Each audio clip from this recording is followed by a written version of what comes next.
Hey, this is John Carlos, and I'm very excited to review for you guys the GameStop exclusive Star Wars Funko Pop of Figrin Dan. Or at least I've been calling him Figrin Dan my whole life since I was a kid. I don't really know if it's supposed to be Figrin Dan or like Figrin Deanne. I don't know.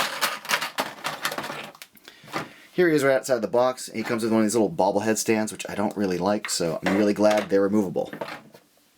This was one of 4 pops available to GameStop on Star Wars Day, May the 4th, which they initially said would be available for pre-order and don't expect to see many of these in stores. However, on May the 4th, there were plenty of them in stores. I don't think pre-sales went as strong as they thought they would. But even looking at all 4 of those pops, this one was the hardest one to find, at least according to people online. I never saw one in stores. In fact, several days after May the 4th, you can still see a few Hans and a few Chewies in stores, but not this one. I found a nice person online who was selling this at a reasonable price. If you're hunting for this online, hopefully you have some good luck too. Now I think Funko did a great job translating the shape of his head into pop form. The way his dome is shaped, the sculpt of his brow. Although this design does draw considerable attention to the fact that he's got a butthole for a mouth. But the sculpt of his nose area, he's got clean eye paint. I'm really happy with how this head turned out. And his body is, pretty well done. If we go in for a closer look, you can see his little instrument there, and his hands are sculpted to hold on to it really well. Hand paint is well done.